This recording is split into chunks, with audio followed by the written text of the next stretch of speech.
Yeah, I mean, I'm thrilled to have gotten to make this movie with Hugh and Ryan, two friends.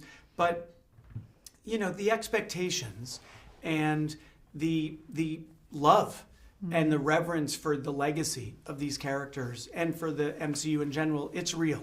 And I come to this as a fan myself and with a lot of respect for that love and those expectations. But you can't do my job without doing this kind of magic trick of tuning out the noise.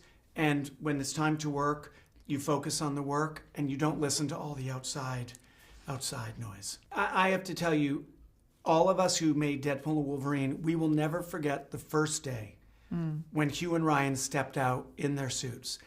You had grown men who have made dozens of movies. Just instantly, all of us are 7 years old seeing icons. So it was something special. It's when you get big time, real deal movie stars playing arguably the role they were built best to play in that iconic status, it's a real privilege. And so to see it come to life, both individually, but see the chemistry between these two characters and these two actors, that was just honestly sheer joy every day at work. One of the gifts of the fact that the three of us are friends is our repartee, our flow is honed across years. And so we spend a lot of time together when we're not at work. And so there's an organic ease to our conversations that transposed onto set.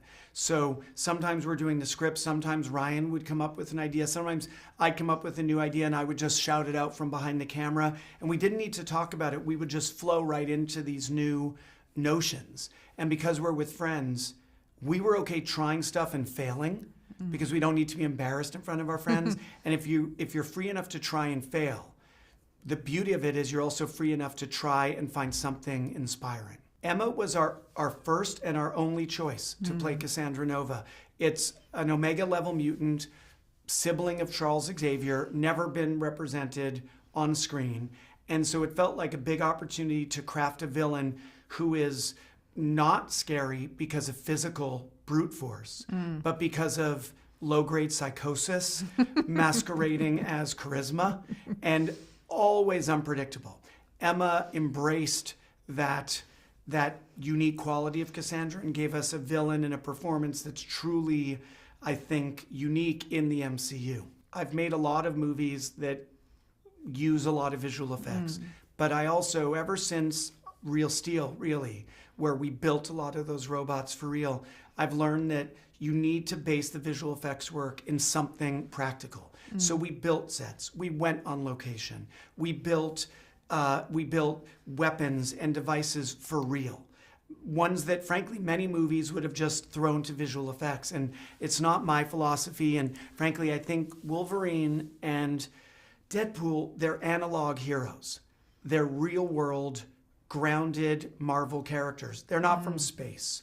They're not dealing with magical abilities. It's very much naturalistic and realistic. And so, yes, I used a lot of visual effects, but it's always grounded in something real. Frankly, what's really unique about these two movie stars is they are humble, grounded humans.